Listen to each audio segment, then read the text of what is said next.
A comunidade Narrações Imersivas acaba de chegar. Torne-se membro e tenha acesso a todos os nossos livros, sem interrupções ou propagandas. E em formato de MP3, ouça diretamente da nossa plataforma no Hotmart. Por menos de uma Coca-Cola por mês, você assina nossa comunidade e apoia diretamente nosso trabalho. Não perca mais tempo e venha curtir mais uma forma de ouvir narrações imersivas. Link para assinar a comunidade na descrição ou no primeiro comentário fixado.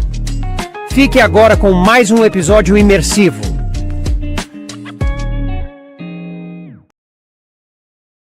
The Witcher, a saga do bruxo Geralt de Rivia. Livro 1, O Último Desejo, de Andrei Sapkowski. Narração, Mauro Ramos. 7. Francamente, não tenho a mais vaga ideia do que fazer com vocês. O escurecido céu por trás da janela foi cortado pela cegante luz de um relâmpago, logo seguido pelo potente estrondo de trovão. O temporal adquiria cada vez mais força e espessas nuvens deslizavam sobre Rinde. Geralt e Sheriadan, sentados num banco sob uma enorme tapeçaria representando o profeta Lebioda pastoreando ovelhas, permaneciam calados e com a cabeça humildemente abaixada. O prefeito Neville andava em círculos pelo aposento bufando e arfando de raiva. «Seus malditos feiticeiros de merda!» exclamou de repente. «Vocês implicaram com a minha cidade? Será que não existem outras cidades no mundo?» O elfo e o bruxo continuaram em silêncio. «Fazer uma coisa dessas!» engasgou o prefeito. «Transformar o carcereiro numa polpa, numa papa vermelha, como um tomate! Isso é desumano!» «Desumano e ímpio», acrescentou o sacerdote Krepp, presente na sala de despachos da prefeitura. «É tão desumano que qualquer imbecil seria capaz de adivinhar quem está por trás disso. Sim, senhor prefeito. Ambos conhecemos Sheriadan há muito tempo, e esse aí, passando por bruxo, não disporia de força suficiente para fazer tal coisa com o carcereiro. Isso tudo é obra de Yennefer, aquela feiticeira amaldiçoada pelos deuses.»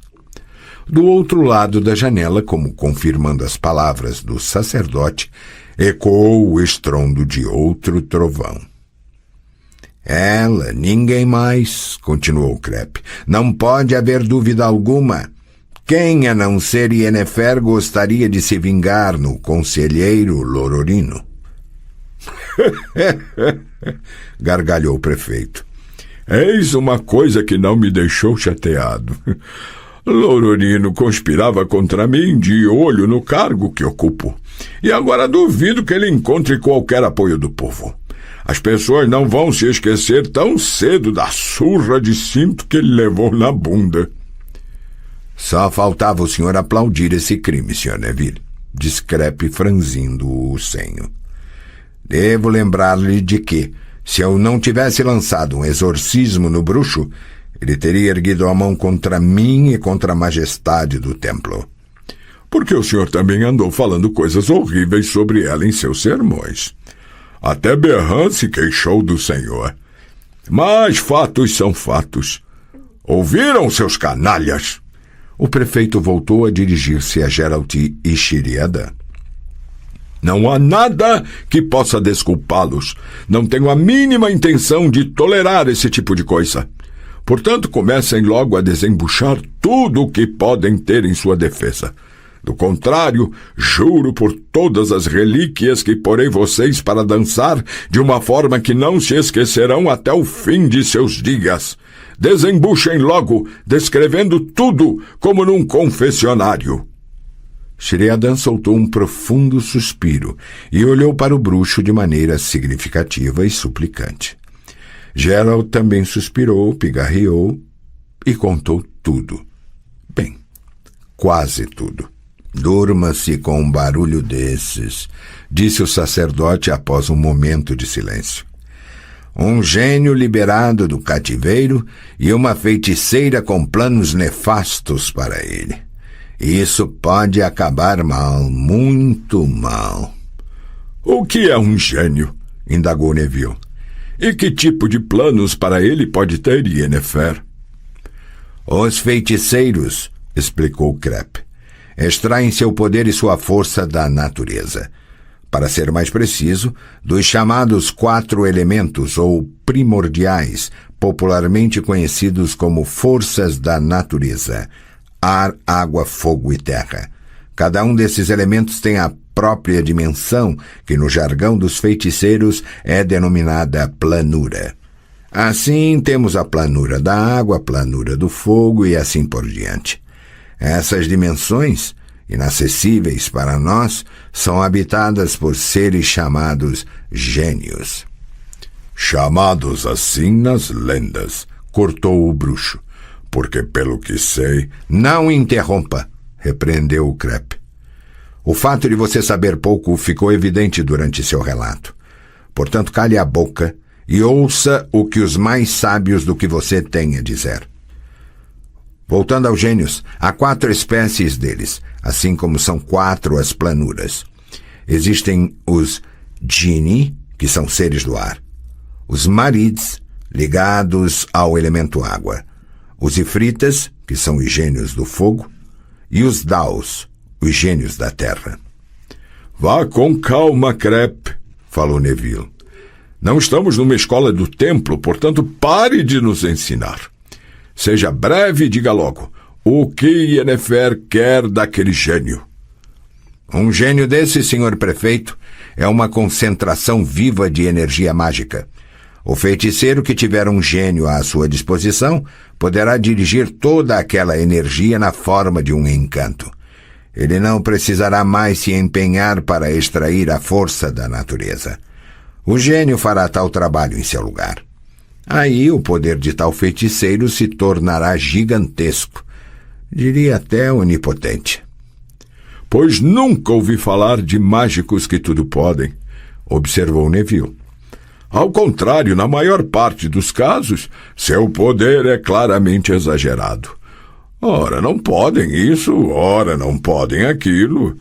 O feiticeiro Stammelford, interrompeu o sacerdote, voltando a adquirir o tom, a pose e a expressão de um professor universitário. Chegou a mover uma montanha só porque ela tapava a visão de sua torre. Ninguém, nem antes nem depois, conseguiu algo semelhante, e isso porque, como se comentava à época, ele tinha um Dao, um gênio da terra, a seu serviço.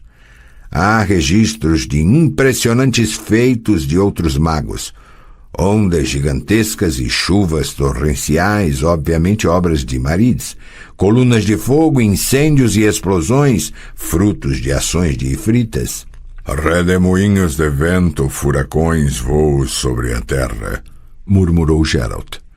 Geoffrey Monk. Correto? Vejo que você sabe alguma coisa.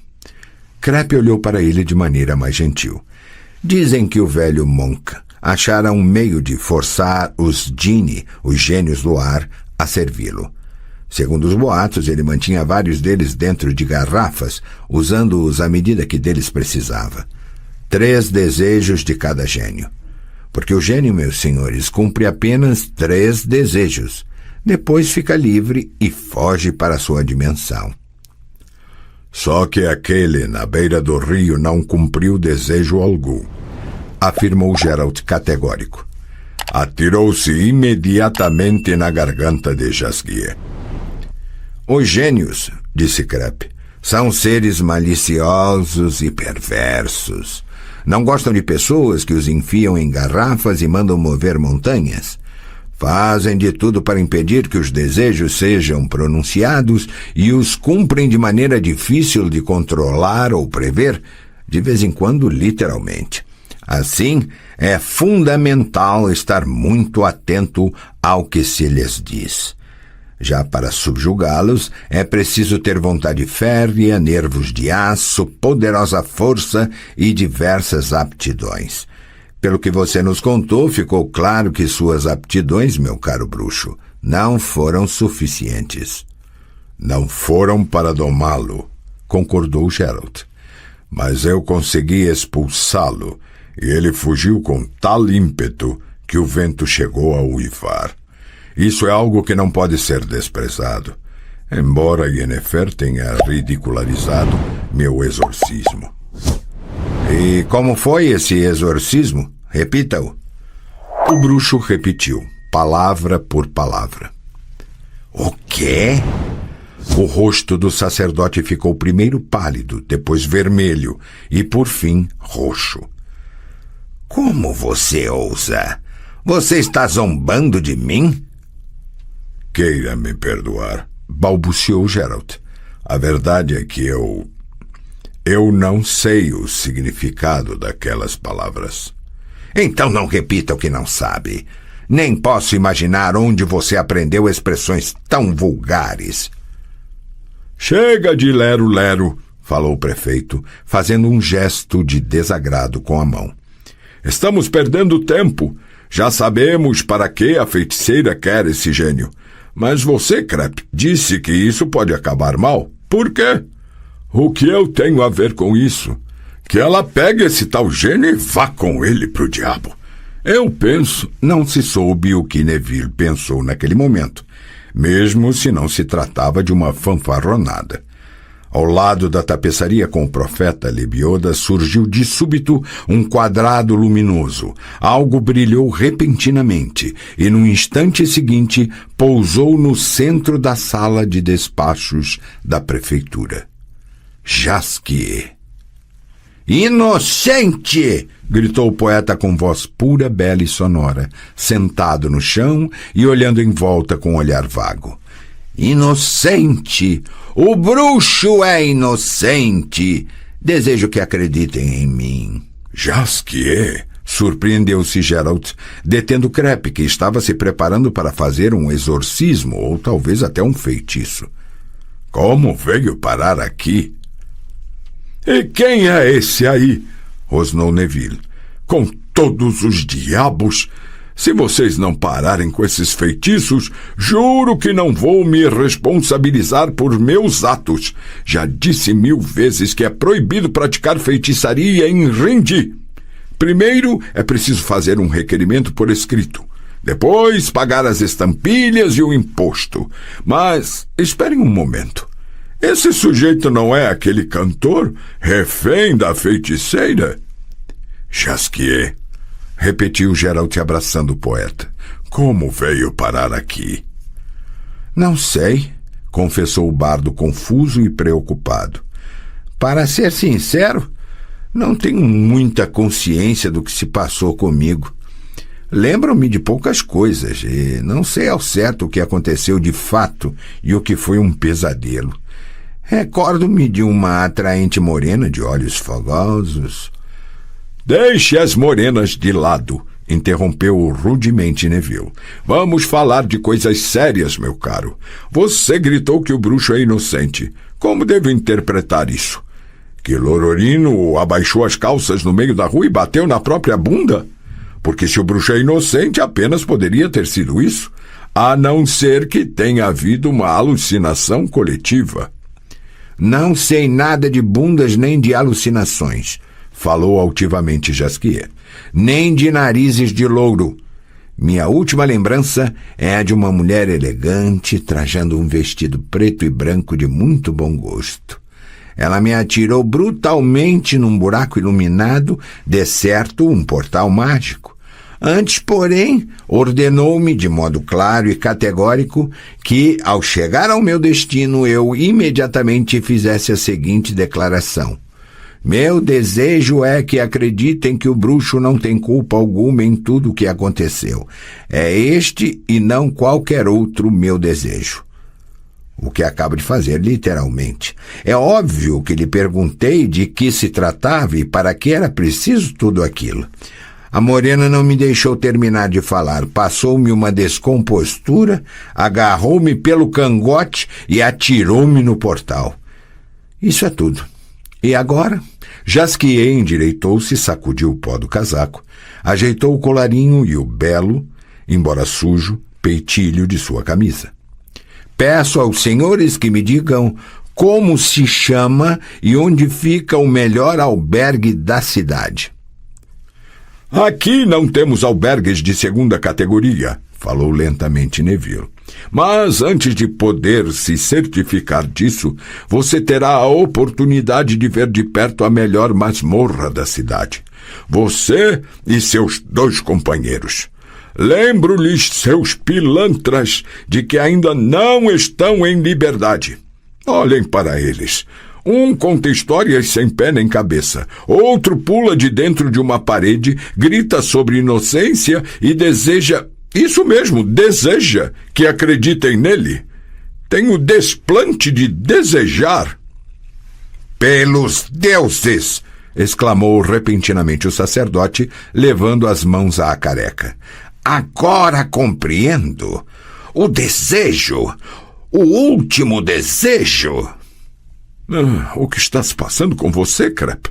Indagou o prefeito, franzindo o senho. Está passando mal? O último desejo, repetiu o sacerdote. Ela forçou o bardo a exteriorizar o terceiro e último desejo. Só é possível subjugar um gênio depois de atendido esse desejo. Yennefer deve ter preparado uma armadilha mágica e conseguido prender o gênio antes de ele ter tido tempo de fugir para a sua dimensão. Sr. Neville, vai ser preciso. Do lado de fora trovejou com tal força que as paredes vibraram. Que droga! Exclamou o prefeito, aproximando-se da janela. Foi bem perto. Tomara que não tenha atingido uma casa. Só me faltava ocorrer um incêndio. Pelos deuses! Olhem para isso! Crep, o que é isso? Todos correram para a janela. Mãezinha minha! Berrou Jasquier, tocando a garganta. É ele! Aquele filho de uma cadela que quase me estrangulou! Um djinn! Exclamou Crep. Um gênio do ar! Ele está sobre o albergue de Erdil? Gritou Shire-Adan. Bem em cima do telhado. Ela o pegou. O sacerdote inclinou-se tanto para fora da janela que quase caiu. Estão vendo a luz mágica? A feiticeira conseguiu prender o gênio em sua armadilha. Geralt olhava em silêncio.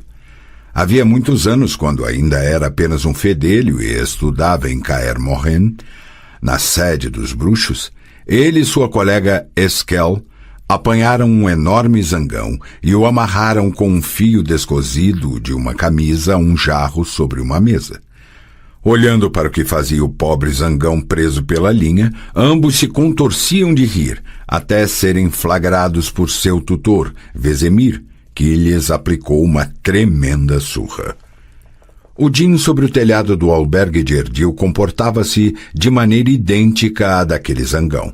Erguia-se e abaixava-se, levantava-se de um salto e mergulhava para baixo, voava em círculos e zumbia furiosamente. Porque o gênio, assim como o zangão de Kaer Morhen, estava atado por contorcidas linhas de ofuscante luz multicolorida, envolvendo-o por completo e terminando no telhado. No entanto, o djinn dispunha de mais opções do que o zangão amarrado ao jarro. O zangão não podia destruir os telhados da vizinhança, destroçar tetos de palha, derrubar chaminés, torrinhas e mansardas. O djinn podia, e o fazia. Ele está destruindo a cidade, uivou Neville. Esse monstro está destruindo a minha cidade. Riu o sacerdote. Pelo jeito ela encontrou alguém à sua altura. Esse djinn é especialmente forte. Na verdade, é difícil saber quem pegou a quem. Se a feiticeira ao djinn ou o djinn a feiticeira. Acho que isso vai acabar com o djinn reduzindo a feiticeira a pó, com que será feita justiça. Estou cagando para a justiça! Exclamou o prefeito, sem se importar com o fato de haver eleitores logo debaixo da janela. Olhe, Crepe, o que está acontecendo ali? Pânico, ruínas. Você não me falou nada disso, seu idiota careca. Ficou se exibindo, mostrando sua sabedoria, falando difícil, mas sobre o mais importante de tudo, nenhuma palavrinha. Por que não me diz que esse demônio... Bruxo, faça alguma coisa. Dê um jeito nesse diabo. Eu o perdoo de todos os crimes, desde... Não há o que fazer, Sr. Neville, falou Crepe em tom ofendido. O senhor não prestou atenção ao que eu estava dizendo? Aliás, o senhor nunca presta atenção quando eu falo. O que temos aqui, repito, é um Djinn extremamente poderoso. Do contrário, a feiticeira já o teria domado. Estou lhes dizendo que o feitiço dela logo vai diminuir e o Djinn a esmagará e fugirá. Aí teremos paz e sossego. Enquanto isso, a cidade se transformará num monte de ruínas. Vamos ter de aguardar, repetiu o sacerdote. Mas não de braços cruzados. Comece a agir e emitir ordens, senhor prefeito. Que as pessoas saiam de casa e se preparem para apagar incêndios. O que está acontecendo agora é nada em comparação com o que vai acontecer quando o gênio acabar com a feiticeira. Geralt ergueu a cabeça, cruzou o olhar com o de Sheriadan e tomou uma decisão. Senhor Crepe, vou precisar de sua ajuda. Trata-se do portal pelo qual Jasquier chegou até aqui. O portal continua ligando a prefeitura ao...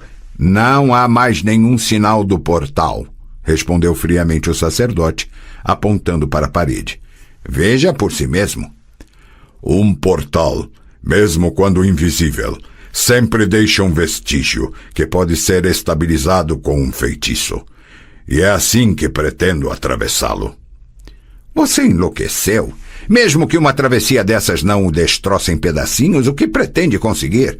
Entrar no meio do ciclone? O que lhe pergunto é se o senhor pode lançar um feitiço para estabilizar o vestígio do portal. Um feitiço? O sacerdote ergueu orgulhosamente a cabeça. Não sou feiticeiro. Não lanço feitiços. Meu poder deriva da fé e das orações. Pode ou não? Posso. Então comece a trabalhar, porque não temos muito tempo. Geralt, disse Jasquier, você realmente perdeu o juízo. Fique longe daquele estrangulador. Peço que fiquem em silêncio, falou Crepe. Estou rezando. Ao diabo com suas rezas, berrou Neville. Vou convocar a população. É preciso agir em vez de ficar parado e falar sem cessar. Pelos deuses, que dia! O bruxo sentiu Sheriadan tocar-lhe o braço. Virou-se. O elfo fixou profundamente os olhos nos de Geralt e então abaixou-os. Você está indo para lá porque acha que precisa, não é verdade? Geralt hesitou. Teve a impressão de que estava sentindo o cheiro de lilás e groselha. Acho que sim, respondeu hesitante. Preciso. Peço-lhe desculpas, Sheriadan. Não precisa desculpar-se. Sei muito bem o que está sentindo. Duvido, porque nem eu mesmo sei. O elfo sorriu, mas não de alegria. É exatamente disso que se trata, Geralt. Disso e de nada mais. Crepe endireitou-se e soltou um profundo suspiro. Pronto, falou, apontando com orgulho para um quase invisível contorno na parede. O portal, no entanto, não está firme, não permanecerá aberto por muito tempo. Também não posso assegurar que esteja inteiro. Antes de adentrá-lo, Sr. Bruxo, faça um exame de consciência. Posso abençoá-lo, mas para absolvê-lo dos seus pecados... Não haverá tempo suficiente, completou Geralt. Estou ciente disso, Sr. Crepe. Nunca há tempo para isso. Por favor, saiam todos da sala. Se o portal explodir, romperá seus tímpanos. Eu permanecerei aqui, afirmou Crepe assim que a porta se fechou atrás de Jasquier e de Sheriadan. Em seguida fez um círculo com os braços em torno de si, criando uma pulsante aura protetora. Estou fazendo isto só por garantia, disse. E se o portal explodir, tentarei arrancá-lo de lá, senhor bruxo. Quanto a meus tímpanos, não se preocupe. Eles se recompõem sozinhos. Geralt olhou com simpatia para o sacerdote, que sorriu e concluiu. O senhor é um homem de muita coragem. Quer salvá-la, não é? Mas toda a sua coragem não lhe servirá para muita coisa. Os Djinni são seres muito vingativos. A feiticeira está perdida e o senhor, se for para lá, também estará perdido. Faça um exame de consciência. Já fiz. Geralt plantou-se diante do portal e, no último momento, virou-se para o sacerdote. Senhor Krepp? Sim? Aquele exorcismo que tanto enervou o senhor. Qual era o significado daquelas palavras? O senhor não acha que o momento não é apropriado para gracejos e burlescaria? Eu lhe peço, senhor Krepp. Muito bem, concordou o sacerdote, abrigando-se atrás da pesada escrivaninha do prefeito. Como se trata de seu último desejo, vou lhe dizer. O significado daquelas palavras era... Suma daqui e vá se foder. Geralt entrou no vácuo, cuja gelidez abafou seu acesso de riso. 8. O portal, uivador e violento como um furacão, expulsou-o com ímpeto, cuspindo-o com uma força de romper pulmões. O bruxo caiu inerte no chão, arfando e penosamente aspirando o ar pela boca aberta. O chão tremia. No início, ele chegou a pensar que era ele quem tremia após a terrível travessia pelo portal, mas logo percebeu o engano. Tremia a casa toda. Olhou em volta. Não estava no mesmo pequeno aposento no qual vira Yennefer e Jasquier pela última vez, e sim na sala principal do reconstruído albergue de Erdil. Foi então que a avistou. Estava ajoelhada entre duas mesas inclinadas sobre uma esfera de vidro. A esfera cintilava com uma forte luz leitosa, tornando vermelhos os dedos da feiticeira. O brilho que emitia formava uma imagem trêmula e cintilante, mas clara. Geralt viu o quartinho com a estrela e o pentagrama desenhados no chão, agora em estado de incandescência. As multicoloridas e rangentes línguas de fogo saíam do pentagrama e subiam ao céu acima do telhado, de onde provinham os furiosos urros do aprisionado Jin. Yennefer o viu, ergueu-se de um pulo e levantou o braço. "Não!" gritou ele. "Não faça isso! Quero ajudá-la!" "Ajudar-me?" espantou-se ela. "Você?" "Sim, eu." "Apesar de tudo que eu lhe fiz?" "Sim, apesar de tudo." "Interessante, mas, pensando bem, totalmente inócuo. Não preciso de sua ajuda. Suma já daqui." "Não!" "Vá embora!" gritou a feiticeira, contorcendo o rosto com raiva. "As coisas estão ficando perigosas. A situação está fugindo do controle. Deu para entender. Não consigo domá-lo, não sei porquê, mas o fato é que o desgraçado não perde forças. Peguei-o quando ele cumpriu o terceiro desejo do trovador e ele já devia estar preso nesta esfera. E o que aconteceu? Ele não só não ficou mais fraco, como também parece adquirir cada vez mais força. Mas vou conseguir dominá-lo apesar de tudo." "Não, Yennefer, não conseguirá. É ele quem acabará matando você."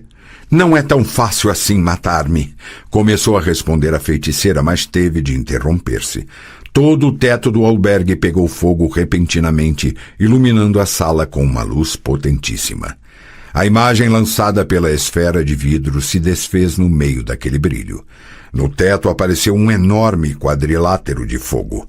Yennefer soltou uma maldição e ergueu os braços. De seus dedos saíam faíscas. "Fuja, Geralt!"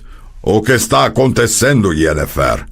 "Ele me localizou", gemeu ela, corada de tanto esforço. "Quer chegar até mim. Está formando um portal para poder adentrar. Ele não consegue soltar as amarras com as quais o prendi, mas poderá entrar aqui pelo portal. Não consigo detê-lo."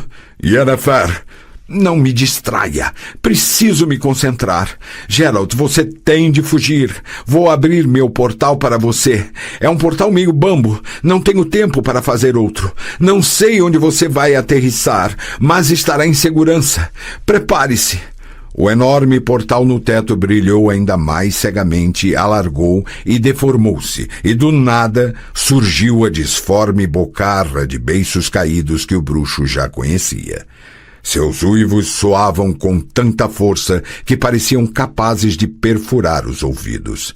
Yennefer deu um pulo para frente, agitou os braços e gritou um encanto.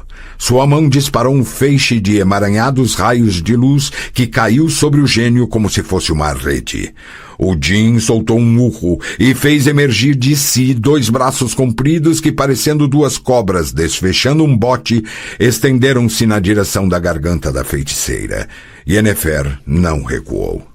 Geralt se precipitou até ela, empurrou-a para um lado e protegeu-a com o corpo. O Djinn, cercado por uma luz mágica, saltou do portal como a rolha de uma garrafa e se jogou sobre eles, escancarando a bocarra. O bruxo cerrou os dentes e lançou contra o gênio um sinal, aparentemente sem nenhum efeito, mas o gênio não atacou. Ficou suspenso no ar, junto do teto. Estufou-se todo, adquirindo proporções indescritíveis, esbugalhou os olhos pálidos e urrou. O urro foi como uma ordem, uma injunção. O bruxo não conseguiu decifrá-lo. "Por aqui!" gritou Yennefer, apontando para o portal que acabara de criar junto das escadas. Em comparação com o do gênio, o portal da feiticeira parecia acanhado, meio disforme e altamente provisório. "Por aqui, Geralt, fuja! Só se for com você!" Yennefer gritava em cantos, agitando os braços. As multicoloridas amarras soltavam faíscas e estalavam. O Djinn girava feito um peão, forçando as linhas, esticando-as lentamente ao máximo e chegando cada vez mais perto da feiticeira. Yennefer não recuou. O bruxo postou-se a seu lado, encostou agilmente uma perna na dela, passou um dos braços em sua cintura e enfiou a mão livre na vasta cabeleira junto da nuca. Yennefer soltou um palavrão e lhe deu uma cotovelada no pescoço, mas ele não a largou. O acre cheiro de ozônio provocado pelas evocações não eliminou o perfume de lilás e groselha. Geralt passou-lhe uma rasteira, ergueu-a nos braços e, evitando receber pontapés das pernas agitadas no ar, pulou com ela para dentro do menor dos portais, o portal que levava ao desconhecido. Voaram abraçados, caindo num piso de mármore. Ao deslizarem sobre ele, derrubaram um grande candelabro e logo em seguida uma mesa, da qual, com grande estrondo, caíram taças de cristal, travessas com frutas e uma enorme malga cheia de gelo picado, frutos do mar e ostras. Soaram berros e gritos estridentes. Jaziam bem no centro de um salão de baile, iluminado por candelabros. Cavalheiros ricamente vestidos e damas cobertas de joias cintilantes interromperam a dança, olhando para eles com indescritível espanto. Os músicos que tocavam numa pequena galeria terminaram seu número numa dissonante cacofonia. "Seu cretino!" gritou Yennefer, tentando arrancar-lhe fora os olhos. "Seu idiota completo! Você me atrapalhou! Eu quase o tinha em meu poder!" "Você não o tinha merda nenhuma!" Ele gritou de volta, realmente furioso. "Salvei-lhe a vida, sua bruxa imbecil!" Yennefer sibilou como uma cobra. De suas palmas saíram faíscas. Geralt, virando o rosto para o lado, agarrou-a pelos punhos e ambos ficaram rolando no chão no meio de ostras, frutas cristalizadas e gelo picado. "O distinto casal foi convidado para a recepção?" perguntou um imponente senhor com uma dourada corrente de mordomo no peito, olhando para eles com expressão altiva. "Vá se foder!" respondeu Yennefer, continuando seus esforços em arrancar os olhos de Geralt. Isso é inadmissível, falou enfaticamente o mordomo. Vocês estão realmente exagerando com esse negócio de teleportação. Vou me queixar ao Conselho de Magos e exigirei... Não se soube o que pretendia exigir o mordomo. Yennefer conseguiu libertar-se dos braços do bruxo e acertou seu ouvido com a palma da mão. Em seguida, desferiu-lhe um pontapé na coxa e pulou para dentro do portal. Geralt correu atrás dela e voltou a agarrá-la pelos cabelos e pela cintura. Yennefer, já com certa prática, desferiu-lhe outra cotovelada. O violento gesto rasgou seu vestido logo abaixo da axila, revelando um belo seio juvenil, enquanto de seu esfarrapado decote caía uma ostra. Ao adentrarem o portal, Geralt chegou a ouvir a voz do mordomo dizendo calmamente: "Música, voltem a tocar. Não aconteceu nada. Peço que não deem atenção a esse incidente digno de pena." O bruxo estava convencido de que, a cada nova passagem pelo portal, crescia o risco de uma desgraça. E não se enganou. Chegaram ao lugar certo, o albergue de Erdil. No entanto, materializaram-se quase colados ao teto. Caíram destruindo a balaustrada das escadas e, com grande estrondo, acabaram em cima da mesa.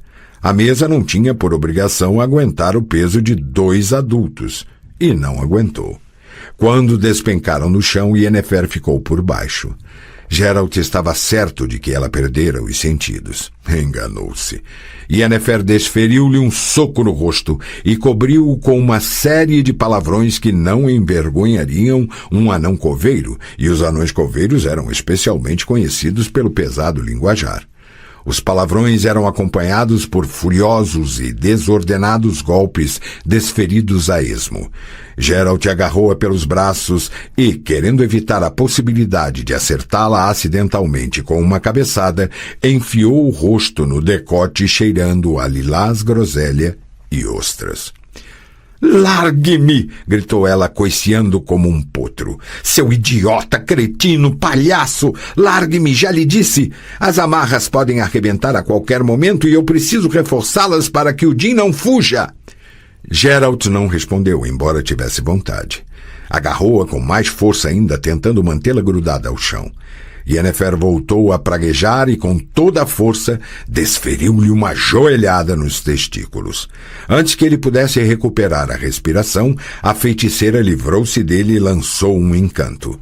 Geralt sentiu uma força descomunal erguê-lo do chão e atirá-lo para o outro lado da sala, fazendo-o cair, com um ímpeto de tirar o fôlego, sobre uma enorme cristaleira de 2 portas que ficou destroçada por completo. 9. "O que está se passando ali?" gritava Jasquier, pendurado no muro e esforçando-se para enxergar algo através da cortina de água formada pela chuva torrencial. "Será que alguém pode me dizer o que está acontecendo lá?" "Eles estão brigando!" gritou um dos curiosos, dando um salto para trás da janela do albergue. Seus esfarrapados companheiros também se puseram em fuga, chapinhando na lama com os pés descalços. "O feiticeiro e a feiticeira estão lutando um com o outro!" "Eles estão se agredindo!" espantou-se Neville.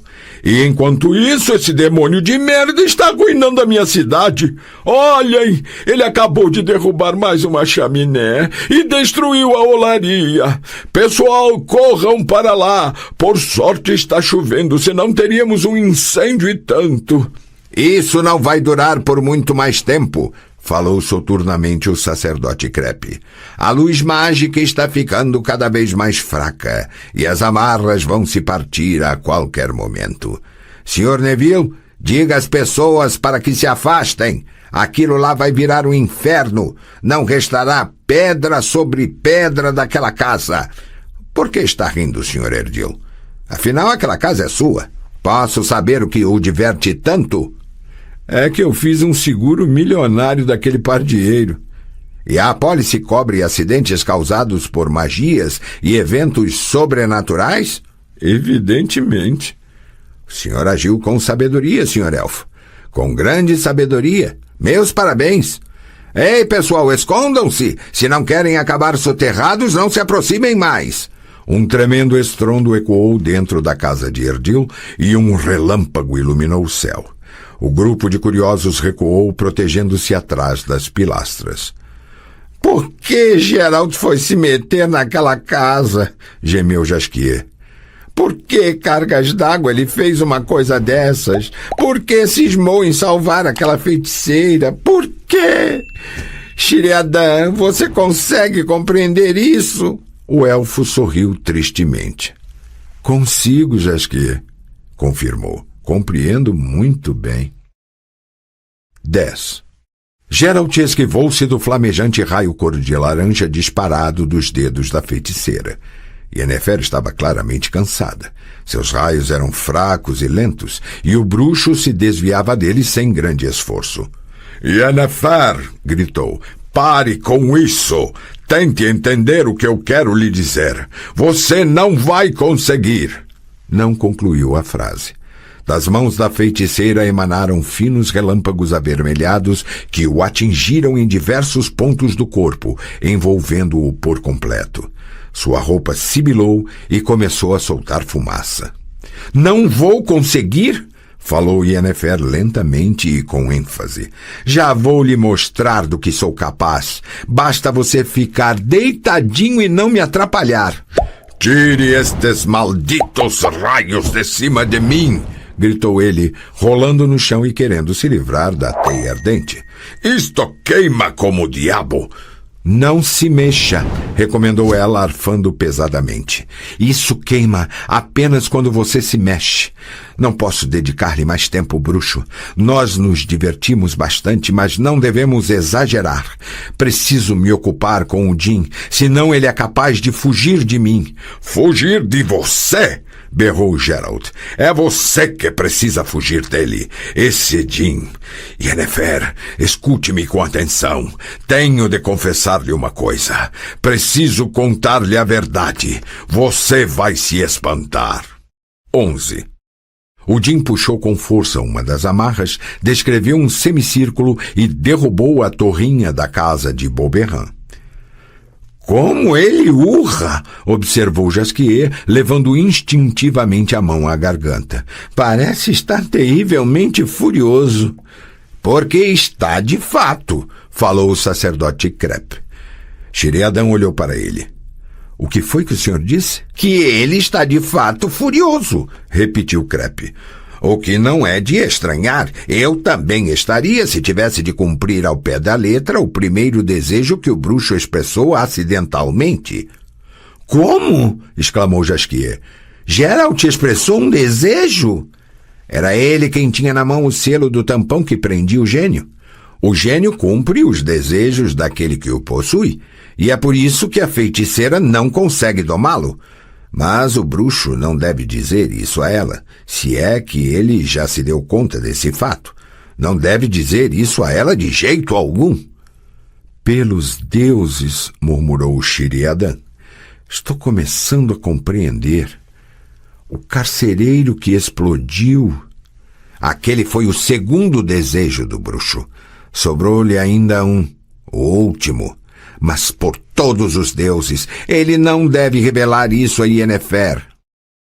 12.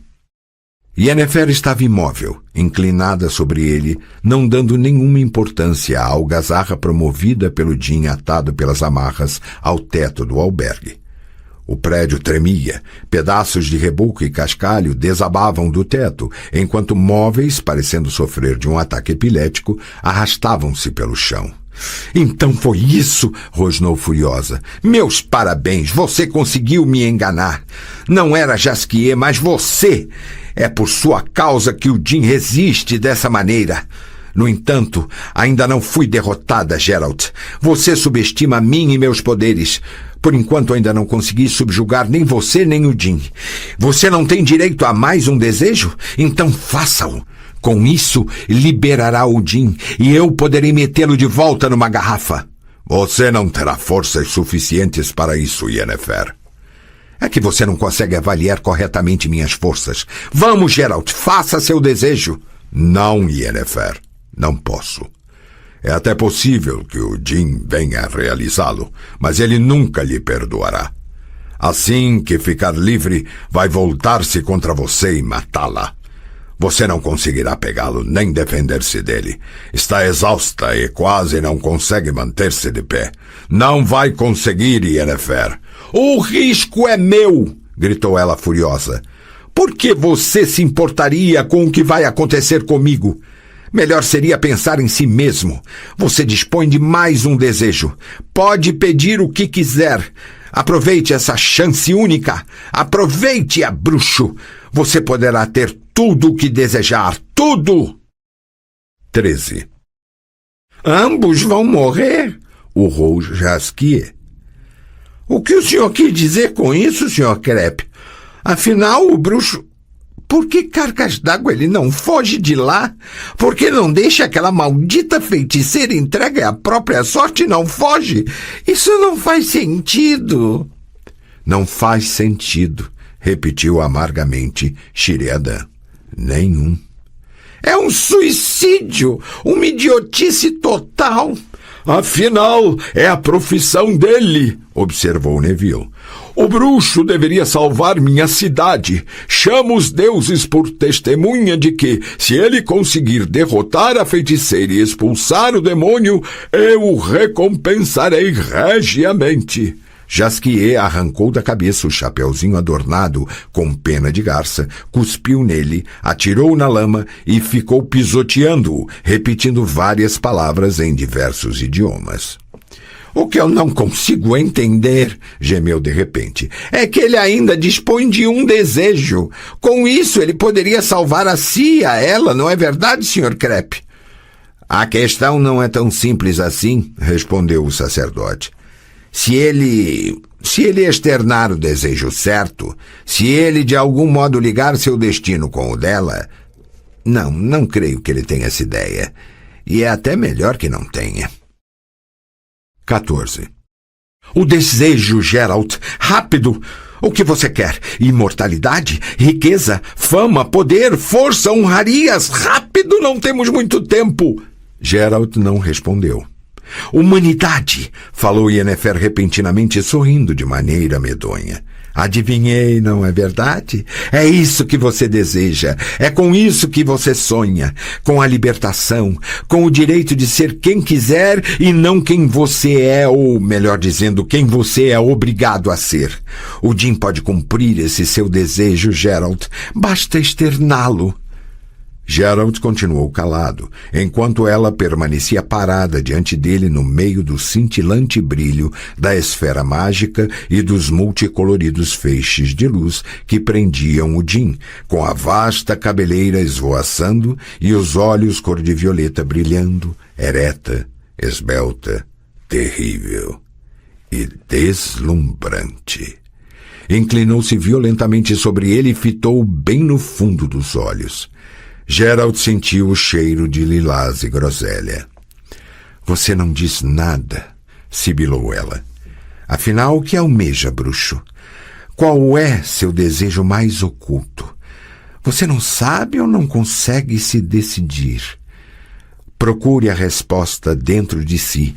Procure profundamente e com cuidado, porque com certeza você nunca mais terá uma chance como essa.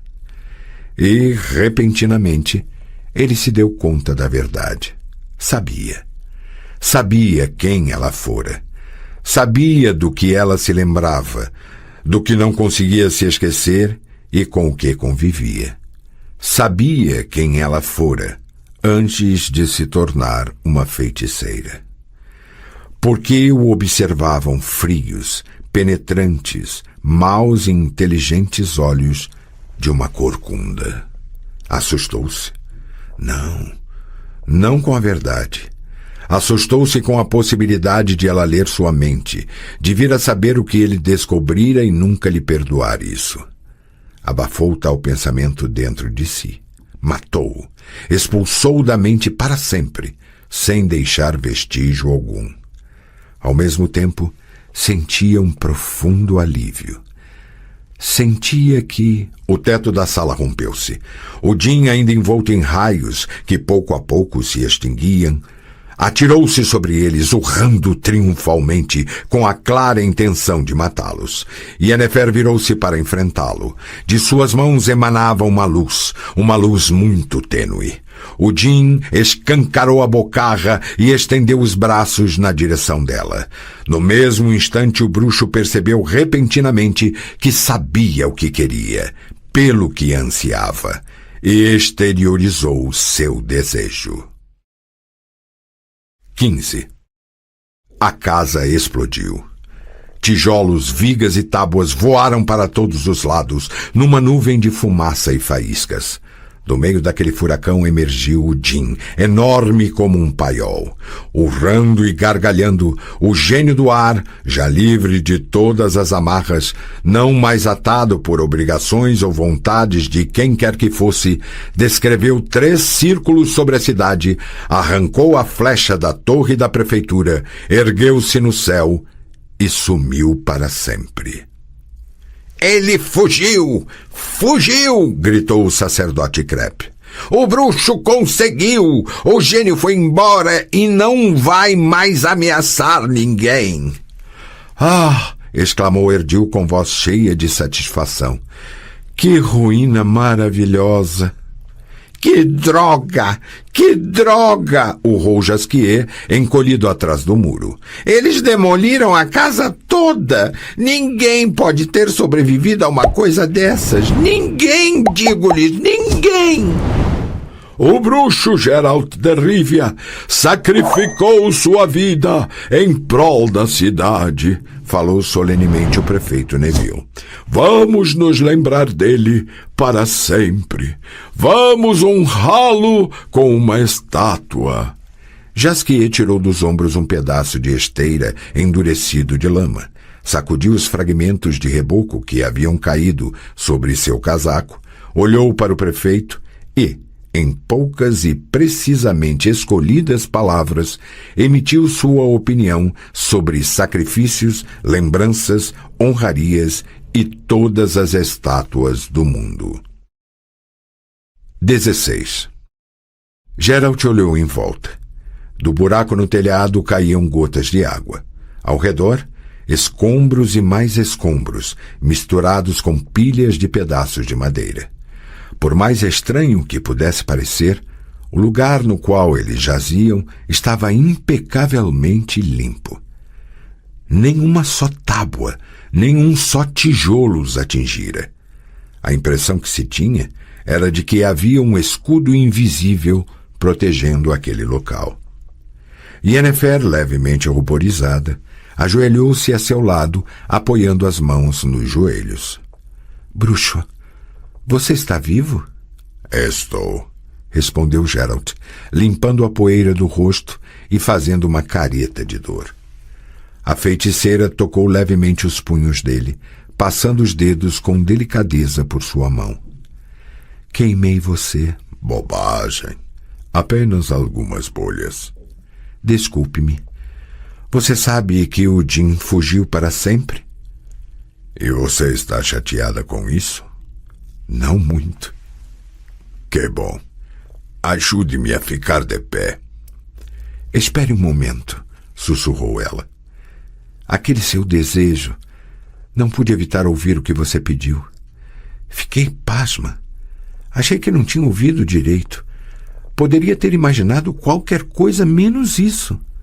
Mas o que o levou a isso, Geralt? Por quê? Por que eu?" "Você não sabe?" Inclinou-se sobre ele e o tocou. Geralt sentiu no rosto o roçar dos cabelos cheirando a lilás e groselha e compreendeu que nunca mais esqueceria aquele perfume e aquele toque delicado, que jamais poderia compará-los com outro perfume e outro toque. Yennefer beijou e ele percebeu que nunca mais sonharia com outros lábios que não os dela, macios e úmidos, doces de batom. De repente deu-se conta de que, a partir daquele momento, existiria única e exclusivamente ela, seu pescoço, seus braços e seus seios debaixo do vestido negro, Sua pele delicada e fresca, incomparável com qualquer outra que tocara até então. Fitou de perto seus olhos cor de violeta, os mais belos olhos do mundo, que, conforme temia, se tornariam tudo para ele. Sabia disso. Seu desejo, sussurrou ela, com os lábios próximos de seu ouvido. Não sei se um desejo desses pode ser efetivamente cumprido. Não sei se existe na natureza força capaz de realizar um desejo como o seu. Mas se existir, então você acabou de condenar-se. Condenar a mim. Gerald interrompeu-a com um beijo, um abraço, um toque, uma série de carícias, e depois com tudo, com cada e único pensamento, com tudo, tudo, tudo. Romperam o silêncio com suspiros e frufrus de roupas espalhadas desordenadamente pelo chão. Romperam o silêncio de maneira muito suave, sentindo-se preguiçosos, detalhistas, meigos e ternos. E, embora nenhum dos dois soubesse muito bem o que eram meiguice e ternura, conseguiram-nas, porque muito as desejaram. Não tinham pressa, e o mundo todo deixou de existir por apenas um breve espaço de tempo.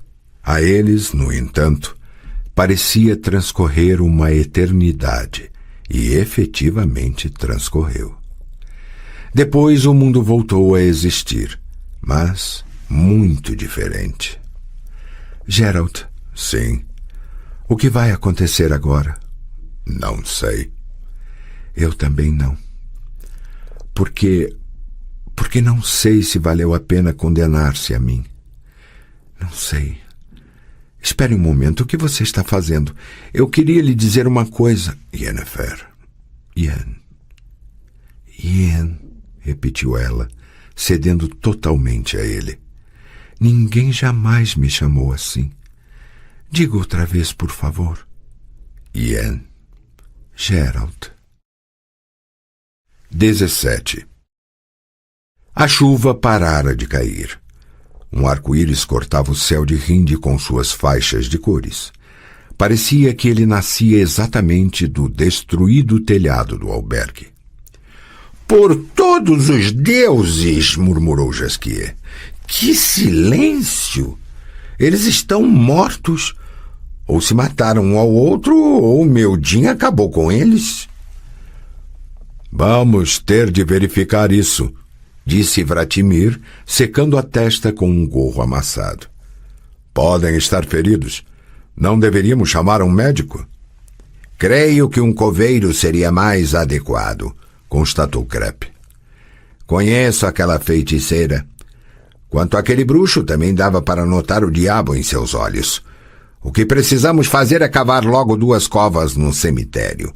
E, no que se refere a Yennefer, eu recomendaria perfurar seu corpo com uma estaca de álamo antes de sepultá-la. Que silêncio! Repetiu Jasquier. Minutos atrás, vigas de madeira voavam por toda parte, e agora está tudo tão quieto como num túmulo. Aproximaram-se das ruínas, lenta e cuidadosamente. Os carpinteiros devem começar a preparar os caixões, afirmou Krepp. Digam a eles para... Silêncio! Interrompeu o Erdil. Ouvi alguma coisa. O que foi aquilo, Shereadan? O elfo afastou os cabelos da orelha pontuda e inclinou a cabeça. Não tenho certeza. Vamos chegar mais perto. Yennefer está viva, falou repentinamente Jasquier, fazendo uso de seu ouvido musical. Eu a ouvi gemer. Ah, ela gemeu de novo. Eu também ouvi, confirmou Erdil. Ela deve estar sofrendo muito. Shereadan, aonde você está indo? Tome cuidado. O elfo recuou da janela destruída pela qual havia olhado. Vamos embora, disse secamente. Não devemos atrapalhá-los. Quer dizer que ambos estão vivos? Shereadan, o que eles estão fazendo lá dentro? Vamos embora, repetiu o elfo.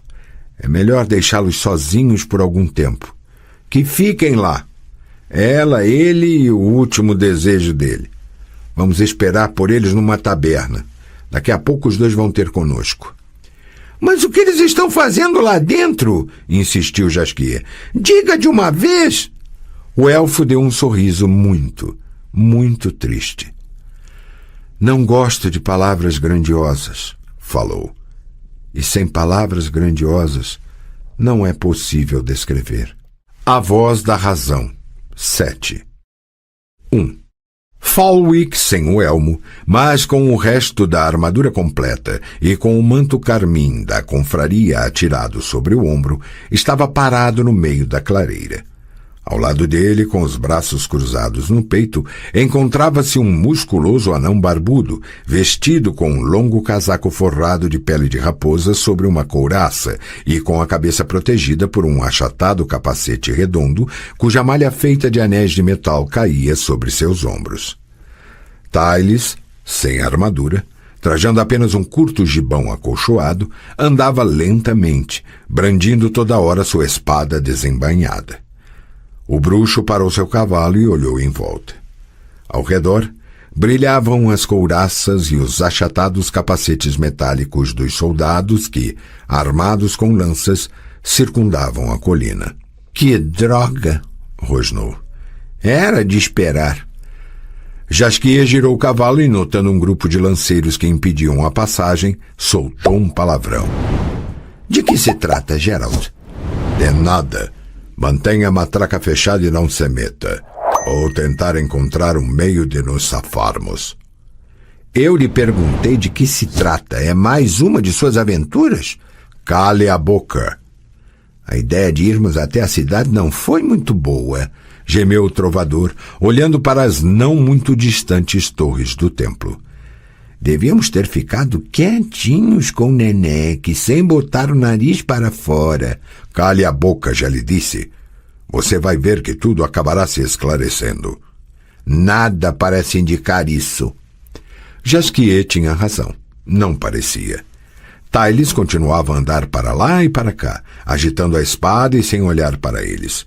Os soldados, apoiados nas lanças, os observavam soturna e desleixadamente, com expressão de profissionais a quem o ato de matar não provocava uma liberação de adrenalina mais intensa. Desceram dos cavalos. Falwick e o anão aproximaram-se lentamente. Você insultou o nobre Tyles, bruxo, afirmou o conde, sem introdução alguma nem gentilezas habituais. E Tyles, como você deve estar lembrado, atirou-lhe uma luva. Como não era apropriado atacá-lo no solo do templo, ficamos esperando você sair de debaixo da saia da sacerdotisa. Tyles o aguarda. Vocês têm de duelar. Temos. Tem. E o senhor não acha, Sr. Falwick? Sorriu Geralt sinistramente. Que o nobre Tyles não está me privilegiando demais? Não tive a honra de me tornar um cavaleiro da ordem, e no que se refere a meu nascimento, é melhor não lembrar as circunstâncias que o acompanharam.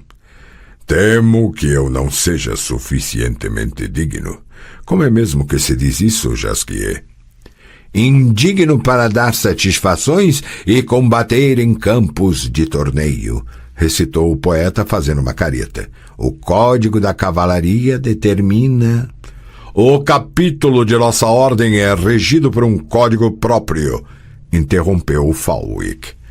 Se você tivesse desafiado um de nossos cavaleiros, ele poderia lhe recusar ou conceder satisfações, conforme seu desejo. Mas aqui a situação é inversa. É o cavaleiro quem o desafia, e, com isso, eleva-o à sua dignidade, obviamente apenas pelo tempo necessário para lavar sua honra. Você não pode recusar. A recusa a receber a dignidade o tornaria indigno. Que lógica extraordinária, observou Jasquier com a expressão mais inocente do mundo. Vejo que o senhor estudou filosofia, distinto cavaleiro. Não se meta nisso, falou Geralt, erguendo a cabeça e olhando fixamente para Falwick. Termine o que tem a dizer, cavaleiro. Gostaria de saber o que pretendem. O que aconteceria, por exemplo, se eu me revelasse indigno? O que aconteceria? Falwick contorceu os lábios num sorriso malicioso.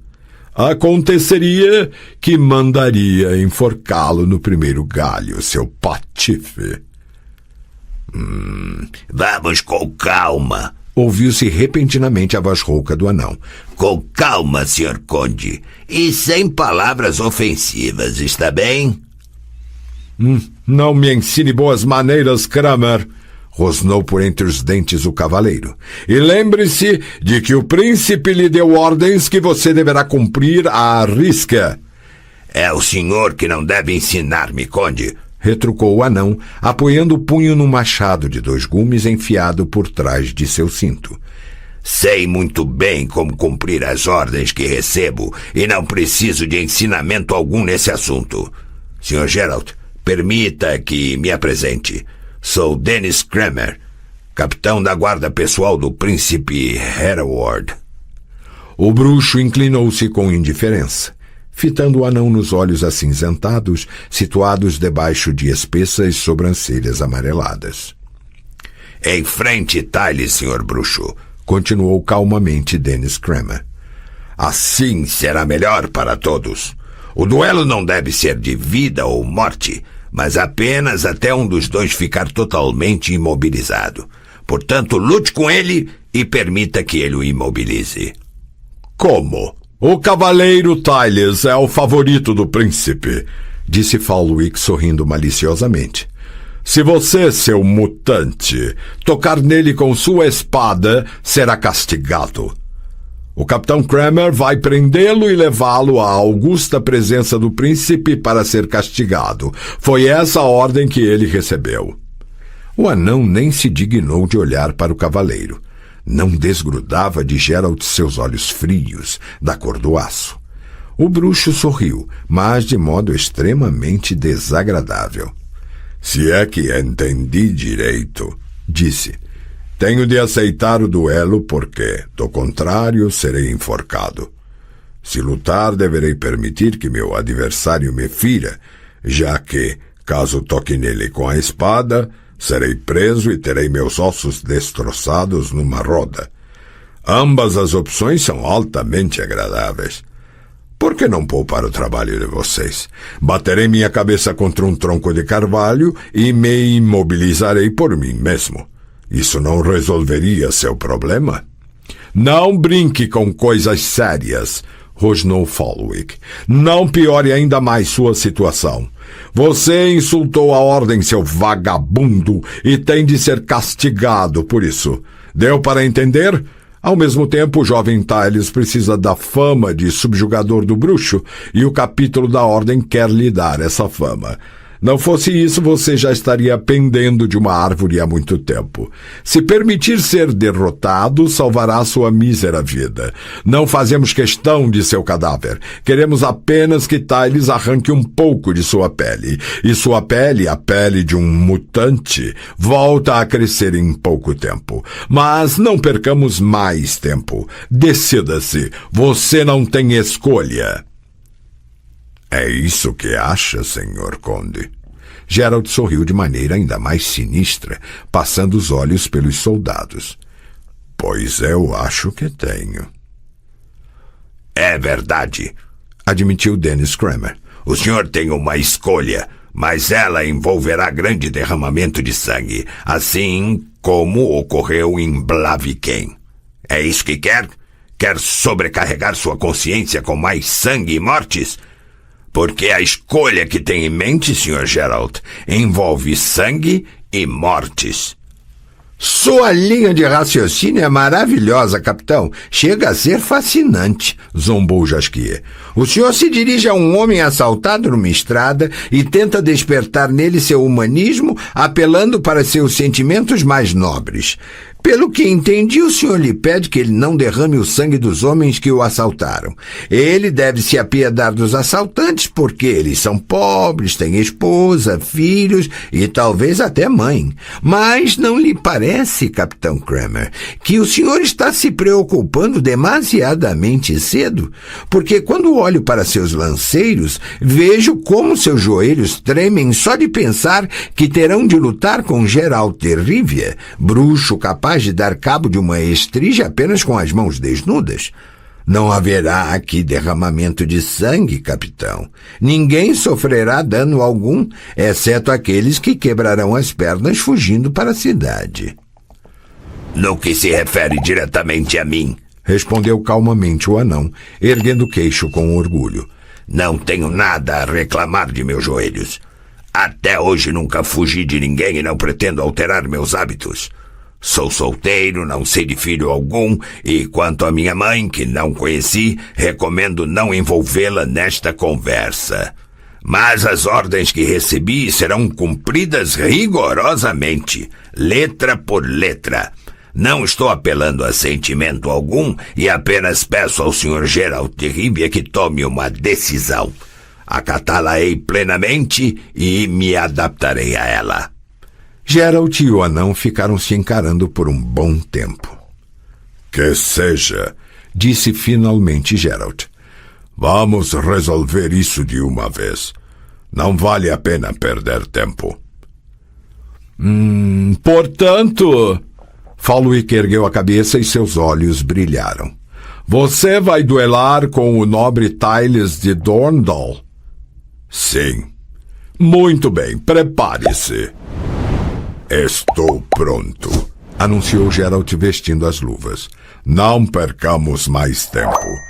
Se Nenek tomar conhecimento dessa aventura, haverá um inferno. Portanto, vamos resolver isso de uma vez. Quanto a você, Jaskier, fique calmo. Você não tem nada a ver com essa história. Não é verdade, Sr. Kramer? Verdade absoluta, confirmou firmemente o anão, olhando para Falwick. Pode ficar tranquilo, Sr. Geralt. Aconteça o que acontecer, o assunto se refere exclusivamente ao senhor. O bruxo pegou a espada presa às suas costas. Não, disse Falwick, desembainhando a sua. Você não vai lutar com essa sua navalha. Tome minha espada. Geralt deu de ombros, pegou a espada do conde e agitou-a no ar. Muito pesada, falou friamente. Poderíamos combater com paz, que o resultado seria o mesmo. Tyles tem uma idêntica, as mesmas chances. O senhor é um gozador de primeira, Sr. Falwick. Seu senso de humor é deveras extraordinário. Os soldados formaram uma folgada corrente em torno da clareira. Tyles e o bruxo ficaram face a face. Senhor Tyles, o senhor tem algo a dizer a título de desculpas? O jovem cavaleiro cerrou os lábios, colocou o braço direito às costas e adotou a posição de um esgrimista. Não, sorriu Geralt. Não vai ouvir a voz da razão. É uma pena. Tyles agachou-se, pulou para frente e atacou sem avisar. O bruxo nem se esforçou para aparar o golpe, evitando a estocada com um leve desvio do corpo. O cavaleiro tomou ímpeto e a lâmina voltou a cortar apenas o ar. Geralt passou por baixo dela e, com uma ágil pirueta e uma finta, fez o adversário perder a cadência. Tyles praguejou e desferiu um golpe cortante da direita para a esquerda, perdendo momentaneamente o equilíbrio. Tentou recuperá-lo de maneira automática e desajeitada, erguendo bem alto a espada para se defender. O bruxo, com a velocidade e a força de um raio, bateu sonoramente a pesada lâmina de sua espada na do cavaleiro, e esta, com o impacto, acertou no rosto. Tyles soltou um berro, caiu de joelhos e apoiou a testa na grama. Falwick correu para junto dele, enquanto Geralt enfiava sua espada na terra e se virava. Ei, homens! Gritou Falwick, erguendo-se. Peguem-no! Parados! Rugiu Dennis Kramer, pondo a mão em seu machado. Os soldados pararam de imediato. Não, Sr. Conde, falou lentamente o anão. Eu sempre cumpro as ordens ao pé da letra. O bruxo não tocou no cavaleiro Tyles. O jovem se feriu com o próprio ferro. Azar dele. Ele está com o rosto todo massacrado. Ficará deformado para o resto da vida. A pele volta a crescer em pouco tempo. Dennis Kramer fixou no bruxo seus olhos de aço e arreganhou os dentes num sorriso cúmplice. Já no que se refere à cicatriz, para um guerreiro ela é motivo de orgulho e glória. Exatamente a glória que tanto lhe desejava o capítulo. Um cavaleiro sem cicatriz é uma piroca, não um cavaleiro. Pergunte-lhe, Conde, e se certificará de quanto ele está contente. Tyles rolava no chão, cuspia sangue, berrava e uivava, não demonstrando indício de contentamento. Kramer! Urrou Falwick arrancando da terra sua espada. Juro que você ainda vai se arrepender disso! O anão se virou para ele, retirou lentamente o machado de trás do cinto, pigarreou e deu uma cusparada na palma da mão direita. Cuidado, Sr. Conde! Rugiu. Nunca faça juramentos falsos. Tenho horror a perjuros e o príncipe Hereward me deu o direito de castigá-los. Vou fingir que não ouvi suas estúpidas palavras, mas peço-lhe gentilmente que não as repita. Falwick, pálido de raiva, virou-se para Geralt. Bruxo! Disse, suma daqui! Desapareça de Elander imediatamente, sem delonga! São raros os momentos em que eu concordo com esse sujeitinho, murmurou Dennis, aproximando-se do bruxo e devolvendo-lhe a espada. Mas nesse caso eu tenho de admitir que ele está certo. Partam daqui o mais rápido que puderem. Faremos o que o senhor nos recomenda, respondeu Geralt, prendendo a espada às costas. Mas antes gostaria de dizer algumas palavras ao conde. Senhor Falwick! O cavaleiro da Ordem da Rosa Branca piscou nervosamente, enxugando em seu manto as mãos suadas. Vamos voltar por um momento ao código do capítulo de vocês, falou o bruxo, esforçando-se para não sorrir. Interessa-me muito um de seus pontos. Se eu me sentisse ofendido com o comportamento do senhor e o desafiasse para um duelo aqui e agora, qual seria a sua reação? O senhor me consideraria digno de cruzarmos espadas? Ou se negaria, mesmo ciente de que esse ato me autorizaria a achá-lo digno apenas de levar uma cusparada, um tapa na cara ou um chute na bunda diante dos soldados? Conde Falwick, seja magnânimo e queira satisfazer minha curiosidade. Falwick empalideceu. Deu um passo para trás e olhou em volta. Os soldados evitaram seu olhar. Dennis Kramer fez uma careta, botou a língua para fora e expeliu um jato de saliva a boa distância. Embora o senhor permaneça calado, continuou Geralt, ouço em seu silêncio a voz da razão, Sr. Falwick. O senhor satisfez minha curiosidade e, portanto, vou satisfazer a sua. Se o senhor está curioso em saber o que aconteceria caso sua ordem incomodasse a mãe Neneque ou qualquer uma de suas sacerdotisas, ou ainda se metesse indevidamente na vida do Capitão Kramer, saiba que eu o encontrarei e, como não atendo a nenhum código, o sangrarei como a um porco. O cavaleiro ficou ainda mais pálido. Não se esqueça de minha promessa, Sr. Falwick. Vamos embora, Jasquier. Fique em paz, Dennis. Boa sorte, Geralt, respondeu o anão, com um largo sorriso estampado na face. Fique em paz.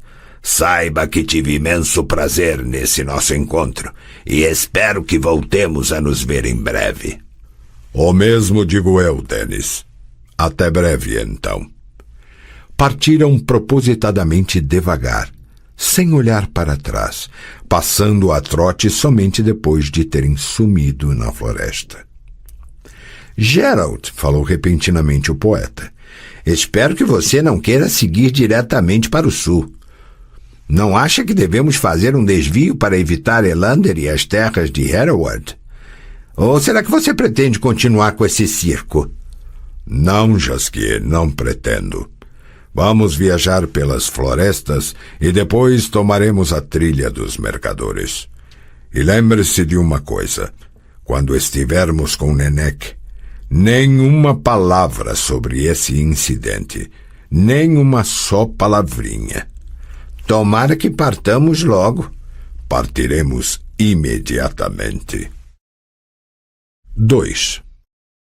Geralt curvou-se, verificou o recém-consertado aro do estribo e ajustou o louro, ainda duro e difícil de afivelar e cheirando a couro novo.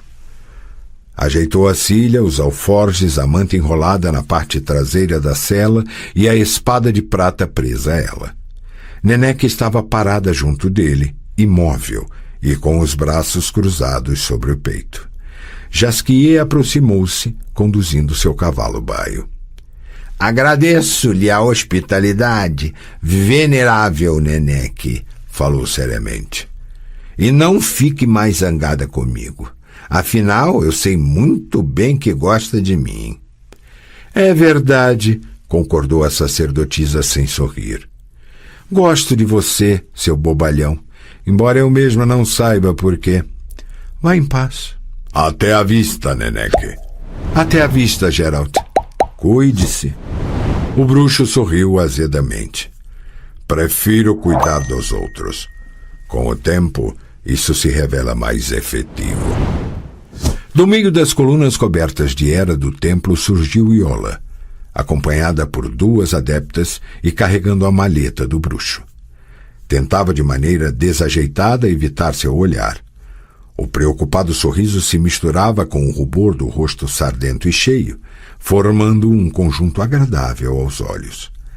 As adeptas a seu lado não escondiam olhares significativos e tinham dificuldade em reprimir risadinhas.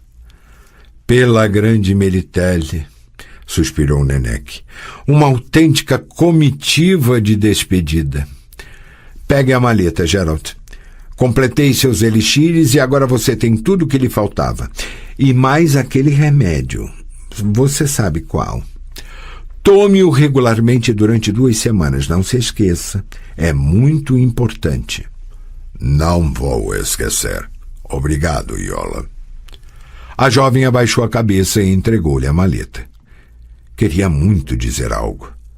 Não tinha mais vaga ideia do que deveria ser dito, quais palavras usar. Não sabia o que teria dito se pudesse. Não sabia, mas desejava. Suas mãos se tocaram. Sangue, sangue, sangue. Ossos como palitos brancos quebrados, tendões como cordas esbranquiçadas explodindo debaixo de pele rasgada por dentes afiados e enormes patas munidas de espinhos aguçados. O horripilante som de carne sendo rompida e um grito impudico e assustador em seu despudor, no despudor do fim. Morte, grito e sangue, grito. Grito, grito. Iola! Nenek, com agilidade surpreendente para uma pessoa gorda, correu para junto da jovem estendida no chão, com o corpo retesado e agitado por convulsões, e apoiou-a pelos braços e cabelos. Uma das adeptas ficou paralisada sem saber como agir. A outra, mais esperta, ajoelhou-se nas pernas de Iola, que ergueu o corpo num arco, abrindo a boca num inaudível grito. Iola, berrava Nenek, fale! Fale, minha filha, fale! A jovem arqueou o corpo ainda mais, cerrou com força as mandíbulas e um fino filete de sangue escorreu pela bochecha. Neneque, com o rosto roxo de tanto esforço, gritou alguma coisa que o bruxo não entendeu, mas seu medalhão puxou tanto pelo pescoço que ele se curvou instintivamente, esmagado por um peso invisível. Yola ficou imóvel. Jasquier, branco como uma folha de linho, soltou um profundo suspiro. Neneque ergueu-se com grande dificuldade. Levem-na, ordenou às adeptas que, a essa altura, eram mais numerosas. Vieram correndo, sérias, assustadas e caladas. Levem-na, repetiu a sacerdotisa, com cuidado. E não a deixem sozinha. Logo irei ter com vocês. Virou-se para Geralt. O bruxo estava imóvel, apertando nervosamente as rédeas na mão suada. Geralt... Yola, não diga nada, Neneque. Eu também vi aquilo. Por uma fração de segundo. Geralt, não vá embora. Preciso ir. Você viu aquilo? Sim, mais de uma vez. E? Não faz sentido olhar para trás. Não vá embora, eu lhe peço. Preciso ir. Tome conta de Yola. Até a vista, Neneque. A sacerdotisa sacudiu a cabeça lentamente, fungou e, com um gesto rápido e severo, enxugou uma lágrima com o dorso da mão. Adeus, sussurrou, sem olhar para ele.